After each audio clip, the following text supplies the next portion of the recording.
আসসালামু আলাইকুম সবাইকে। হৃদিতা গল্পের 3 নম্বর পার্ট। তো বেশি কথা না বলে চলুন গল্প শুরু করা যাক। হৃদিতা রেগে বলল, ছি, তোর জন্য একজন নির্দোষ মানুষকে শুধু শুধু শাস্তি পেতে হলো।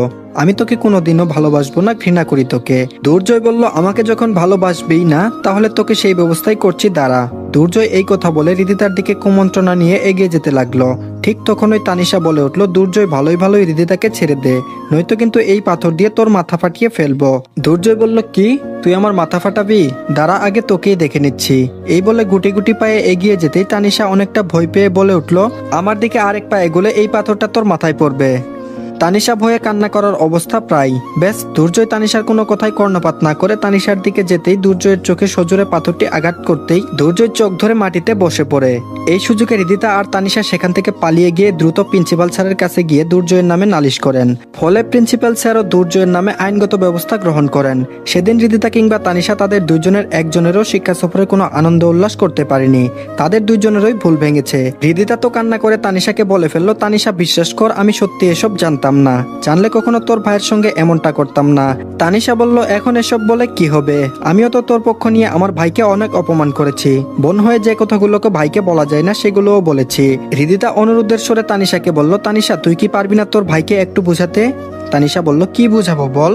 ওই দিন যে কথাগুলো বলেছি এরপর থেকে আমার সঙ্গে কথাই বলে না। আগে তো ওর জ্বালায় বাড়িতে শান্তি মতো বসতেই পারতাম না, কোনো না কোনো বিষয় নিয়ে দুষ্ট মিষ্টি ঝগড়া লেগেই থাকতো। কিন্তু ওই দিন এসব বলার পর আমার সঙ্গে কথা বলবে তো দূরের বিষয়, আমি যেখানে থাকি সেখানের আশেপাশেই থাকে না। এখন তো আমারই খারাপ লাগছে, কোন মুখ নিয়ে তাকে ছড়ি বলে সবকিছু সমাধান করে নিব।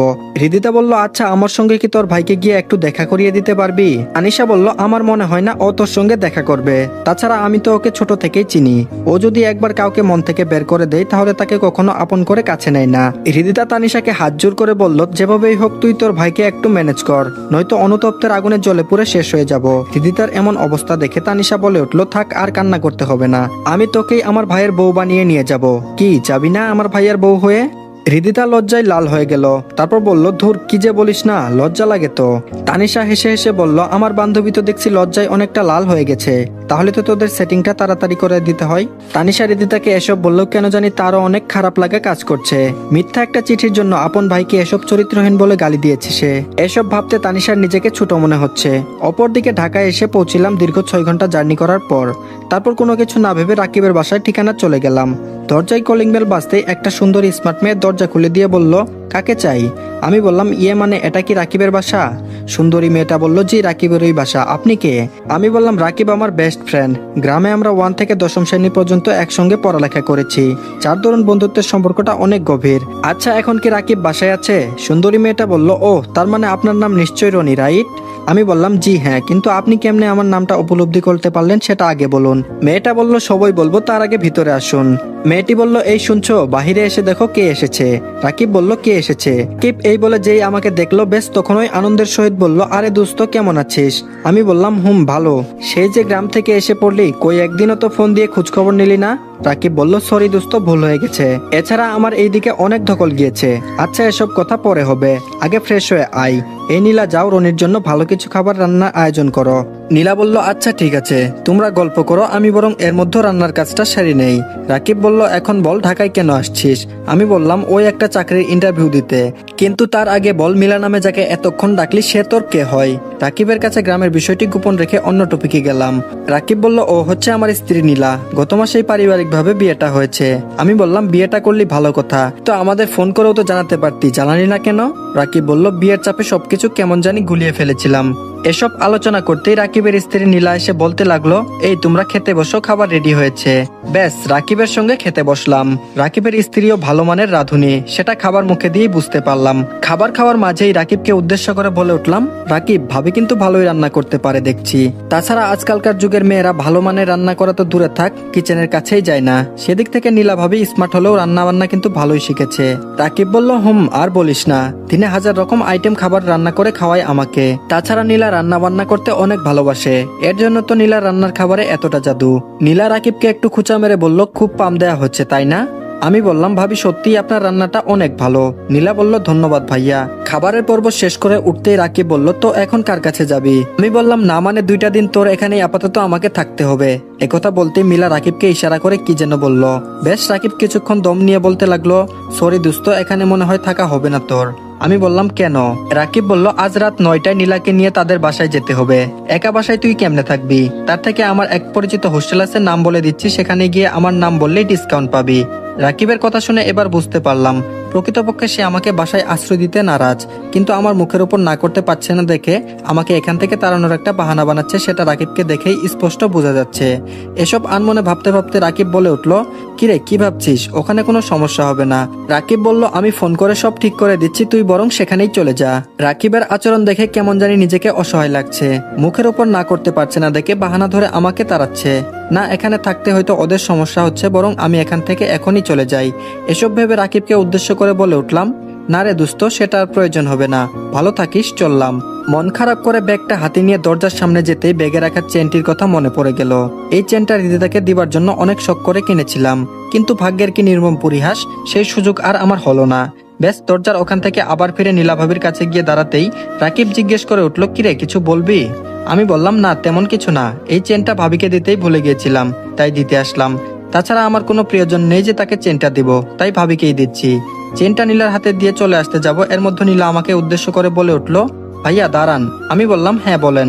নীলা বলল, ভাইয়া আপনি চাইলে যতদিন খুশি ততদিন থাকতে পারবেন, আমাদের কোনো সমস্যা হবে না। নীলার এমন কথায় কেমন জানি একটা শখ খেলাম। কিছুক্ষণ আগে রাকিবকে ইশারা করে এখানে থাকতে মানা করলো, আর এখন আমাকে থাকতে বলছে, কি আজব একটা ব্যাপার। তারপর রাকিব ও নীলার সঙ্গে বলে উঠলো, দোস্ত নীলা যখন বলছে তাহলে তোর যতদিন খুশি থাকতে পারিস, আমার কোনো অসুবিধা নেই। আমি বললাম না রে দোস্ত, সেটা আর লাগবে না, ঢাকা শহরে আমার থাকার জায়গার অভাব হবে না, কোথাও না কোথাও জায়গা হবে, আসি, ভালো থাকিস। এই বলে রাকিবদের বাসা থেকে বের হয়ে আসলাম। ঘড়িতে লক্ষ্য করতেই বুঝলাম রাত প্রায় 11টা বাজতে 9 মিনিট বাকি। এমন সময় রাস্তায় একাই হাঁটছি আর রাকিবের কথা ভাবছি। গ্রামে থাকতে কতই না বন্ধুত্ব ছিল, আর এখন বাসায় এসে যেই থাকার কথা বললাম অমনি তার রং পাল্টালো। এরা শুধু স্কুল কলেজ লাইফেরই বন্ধুত্ব থাকে, এরপর তাদের কোনো উপকারেই পাওয়া যায় না। রাকিবের বাসায় না গিয়ে যদি অন্য কোথাও যাইতাম তাহলে ভালো হতো, শুধু শুধু মনটা খারাপ হয়ে গেল। এখন ফুটপাতে থাকা ছাড়া আর কোনো উপায় নেই। যার আশা করে ঢাকাতে আসলাম সেই যেরকম রিয়েক্ট করলো তা আমি স্বপ্নেও ভাবিনি। এসব ভেবে আনমনে রাস্তা হাঁটতেই হঠাৎ একটা বৃদ্ধ লোক দৌড়ে এসে আমার কাছে এসে বলতে লাগলো, বাবা আমার মেয়েটাকে ওই বখাটের হাত থেকে বাঁচাও প্লিজ। বৃদ্ধ লোকটির কথাটি শুনে কোনো কিছু না ভেবে বৃদ্ধ লোকটির সঙ্গে যেতেই কিছু দূরে লক্ষ্য করলাম দুইটা বখাটে মেয়েটার শরীরে হাত দিতে যাচ্ছে, কিন্তু মেয়েটা তার হাত বারবার সরিয়ে দিচ্ছে। এই দৃশ্য দেখে নিজেকে সামলাতে পারলাম না। এক পা সামনে এগোতে মনে হতে লাগলো আমি তো একা ওদের সঙ্গে লড়াই করতে পারবো না, তবে কিছু একটা দিয়ে তাদের আঘাত করতেই হবে, তবে না মেয়েটাকে ছাড়তে বাধ্য হবে। এসব ভাবতেই বৃদ্ধ লোকটি বলল, বাবা প্লিজ আমার মেয়েটাকে বাঁচাও, নয়তো এই নরপশুর কাছ থেকে আমার মেয়েটা রেহাই পাবে না। আশেপাশে কিছু একটা খুঁজতেই দোকানে রাখা একটা লাঠি পেয়ে গেলাম। সেটা নিয়ে দ্রুত সেখানে গিয়ে কোনো কথা না বলে পিছন দিক থেকে দুই বখাটেকে মারতেই একটার মাথা ফেটে রক্ত ঝরতে লাগলো, আরেকটা দেখেই ভয় পেয়ে দৌড়াতে লাগলো। কিন্তু এক বখাটে আমার কাছ থেকে রক্ষা পায়নি, তাকে লাঠি দিয়ে আরো কয়েকটা আঘাত করতেই বৃদ্ধ লোকটি বলে উঠলো, বাবা এবার ওকে ছেড়ে দাও, নয়তো মরে যাবে। আমি বললাম না আঙ্কেল, ওকে পুলিশের হাতে তুলে দিব, এদের ছাড় দিলে রাস্তাঘাটে আরো বখাটেগিরি করবে। বখাটেটি আমার পা জড়িয়ে ধরে বলল, ভাই প্লিজ আমাকে আর মাইরেন না, আমি আর জীবনে কোনো মেয়ের দিকে তাকাবো না, তারপরও আমাকে পুলিশের হাতে তুলে দিবেন না প্লিজ। মেয়েটি কান্না করে করে বলল, না ভাইয়া ওকে ছাড় দিবেন না, আজ আপনি আমাকে না বাঁচাতে আসলে কাল সমাজে আমি মুখ দেখাতে পারতাম না, সুইসাইড করতে হতো আমাকে। আমি বললাম, কি বললো শুনলি তো, এখন তোকে কোনো ছাড় দেওয়া চলবে না, তোকে পুলিশের কাছেই রাখতে হবে। বেশ, আমার কথা শুনে বৃদ্ধ লোকটিও বলল, বাবা একটু অপেক্ষা করো, পুলিশকে ফোন করে জানিয়ে দিয়েছি, তারা আসতেছে। কিছুক্ষণের মধ্যেই পুলিশ এসে সেই বখাটেকে ধরে নিয়ে গেল। তারপর আঙ্কেলকে নিয়ে একটা প্রাইভেট কারে এসে নিয়ে গেল। গাড়ি দেখে বুঝতে পারলাম আঙ্কেলটি অনেক বড় লোক। আঙ্কেল যদিও আমাকে জিজ্ঞেস করছিল যদি সমস্যা হয় আমাকে জানিও, এই হলো আমার ভিজিটিং কার্ড। প্রতি উত্তরে বলেছিলাম অবশ্যই আপনাকে জানাবো। বেশ, রাতটা ফুটপাতে নির্ঘুম কাটিয়ে দিতে হচ্ছে। এখন কাকা কাকিমা ছাড়া যে বাস্তবতা কত কঠিন তা এখন হারে হারে টের পাচ্ছি। গ্রামে যে ফিরে যাব সেটাও সম্ভব না। আল্লাহর উপর বিশ্বাস রেখে দীর্ঘ একটি নিঃশ্বাস ফেলে ভাবতে লাগলাম সকালে একটা না একটা ব্যবস্থা হয়েই যাবে। অপরদিকে তানিশা বলল, মা আজ বাদরটাকে দেখছি না যে, কই সে? তানিশা একথা বলতেই তানিশার মা কান্না করে বলল, মারে আমার মনে হয় রনি আমাদের ছেড়ে অন্য কোনো শহরে চলে গিয়েছে। তানিশা বলল, কি বলছো, চলে গেছে মানে? কোথায় গিয়েছে? আমরা ছাড়া ওর কে বা আছে? তানিশার চোখের কোনো ইতিমধ্যে পানি জমে গিয়েছে। তানিশা ভাবতে পারছে না যে তাদের ছেড়ে এভাবে চলে যাবে। এখন তানিশা নিজেই নিজেকে মনে মনে গালি দিচ্ছে। রক্তের সম্পর্কের ভাই না হতে পারে, কিন্তু সে ভাইয়ের চেয়েও তো কম না, আর তাকেই কিনা বাজে ভাষায় অপবাদ দিয়েছে। এসব ভাবতেই তানিশা কান্না করে দিয়ে বলল, মা এখন আমি কার সঙ্গে ঝগড়া করব? ও তো চলে গেল। তানিশার মা কান্না কণ্ঠে বলল, মারে সেদিন ওসব কথা যদি না বলতি তাহলে হয়তো ও আমাদের ছেড়ে চলে যেত না। যদিও ও আমার পেটের সন্তান না, তারপরও তো তোকে নিজের বোন ভাবতো। এমন একজনকে কেমনে বাজে ভাষায় বললি? তোর মুখে কি একটু আটকায়নি? তানিশা বলল, মা আমার ভুল হয়েছে, সেদিন রাগের মাথায় এসব উল্টাপাল্টা কথা বলেছি, কিন্তু তুমি ওকে চলে যেতে দিলে কেন? তানিশার মা বলল, আমিও জানতাম না। তোদের কলেজের প্রিন্সিপাল আমাকে কয়েক ঘন্টা আগে ফোন করে বলল ও নাকি কলেজ থেকে টিসি নিয়েছে। তার কারণ স্বরূপ এটাও বলছে আমরা নাকি সপরিবারে ঢাকায় চলে যাচ্ছি। একথা প্রিন্সিপাল শুনে টিসিটা দিয়েছে। তানিশা বলল, মা রনি তাহলে আমাদের এখানে আর আসবে না? কাকিমা কেঁদে কেঁদে বলল, তুইও ওকে ভালো করে জানিস, ও ছোট থেকে একটু জেদি, যা বলে তাই করে। আমাদের এখান থেকে চলে যেহেতু গিয়েছে তাই মনে হয় আর ফিরে আসবে না। এটা ভাবতে ভিতরে দুমড়ে মুচড়ে উঠছে রে মা। এদিকে হৃদিতাও অনেক আগ্রহ নিয়ে বসে আছে কাল কলেজে গিয়ে সব ভুল বুঝাবুঝি ভেঙে রনিকে প্রপোজ করবে। কিন্তু হৃদিতার মাথায় একটা চিন্তায় বারবার খেলছে, ও কি আমাকে ক্ষমা করে ভালোবাসতে পারবে নাকি রিজেক্ট করবে? না না, এমন কিছুই হবে না। যে ছেলে আমার পিছনে 2 বছর পরে থাকতে পারে তাকে আমি যদি আগ বাড়িয়ে প্রপোজাল দিই, সে তো আমাকে ফিরিয়ে দিতে পারবে না। হৃদিতা আনমনে ভেবে কিছুটা আনন্দিত হয়ে উঠল। বেশ, এর মধ্যে তানিশার কলে হৃদিতার ফোন বেজে উঠল। হৃদিতা ফোনটা রিসিভ করে বলে উঠল, তোর ভাইকে কি ম্যানেজ করেছিস? তানিশা বলল, কিছুই ম্যানেজ করতে পারিনি রে, তার আগেই সব শেষ হয়ে গেল। এই বলে তানিশা কান্না করে উঠল। তানিশার কান্না শুনে হৃদিতা কিছুটা ভয় পেয়ে বলে উঠল, তানিশা বাসায় কিছু হয়েছে, কান্না করছিস কেন? তানিশা বলল, রনি আমাদের বাসা ছেড়ে চলে গিয়েছে, আর কোথাও কার কাছে চলে গেছে কিছুই বলে যায়নি। কলেজ থেকে ও টিসি নিয়ে ফেলেছে। এখন নিজেকে খুব অপরাধী মনে হচ্ছে রে। সেদিন যদি ওসব বাজে কথা না বলতাম তাহলে হয়তো আমাদের ছেড়ে চলে যাইতো না। সরি রে, তোদের দুইজনকে আর মিলিয়ে দিতে পারলাম না।